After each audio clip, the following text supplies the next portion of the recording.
Masters of That was interesting, but not 5 stars material for me. First of all, the story was very confusing. The book doesn't give out all the answers in the beginning, so while you're reading it, you kind of have to assume that okay, this is happening and probably it means this almost all the time throughout the story. Secondly, the vibe is great, but it felt a bit distant. The style of writing in this book puts distance between you and the story, and that kind of gives a low stake as a reader because you're not completely immersed in it.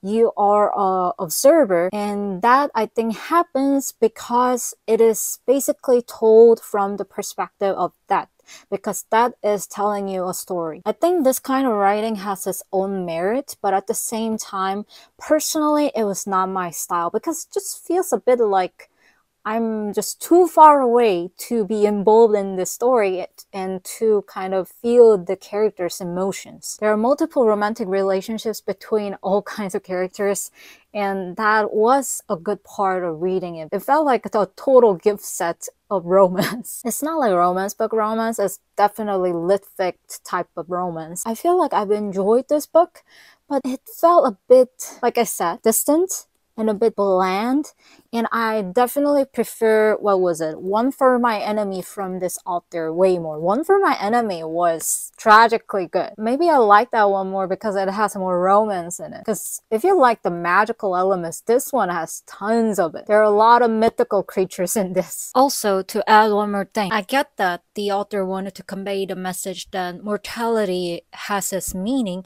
because it has ends. The message is great, but I felt like the way it was delivered was very generic. It didn't hit like, for example, Inside Out 2 or Everything Everywhere All at Once. I know it is a movie example, but still, those movies have very similar messages, but it hit so hard for me.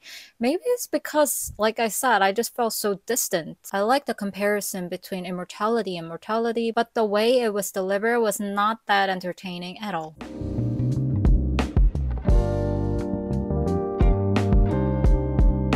I finished Raybearer, and I like the message that belonging to someone is no use if you cannot be yourself. The plot was pretty fast-paced. I needed a palate cleanser because after Masters of That, I was having a literal headache. So I needed a fast-paced, more geared toward the YA genre, and it was a perfect fit for it. The sentence structure was not that complicated, and the story itself was not too juvenile, so I was very into the story, but the problem happened when the ending was close. I understand that the author wanted to wrap the story up in this first book of this duology, but at the same time, it felt like a bit too forceful because this whole story is about this girl trying to find the family while having this identity crisis in a way. And this identity crisis gets resolved quite quickly at the end. For me, that was a little bit too hasty decision. I thought it will go deeper than that. Also, another thing is this one realm is, I'm pretty sure, is based on traditional Korean culture, and a lot of things and character names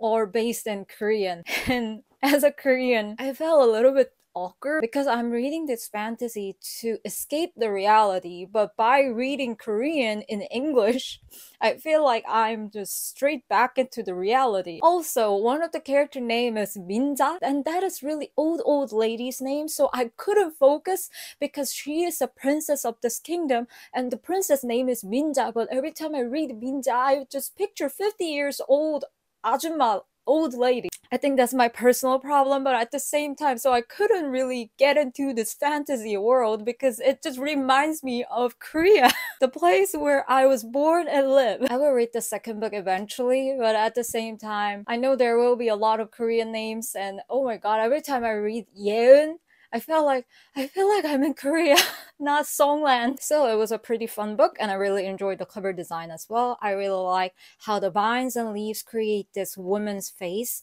while this lioness and lion is circling around her face. It is actually symbolic based on the plot and story in this book. So that was how I felt after reading this Raybearer out of 76 books.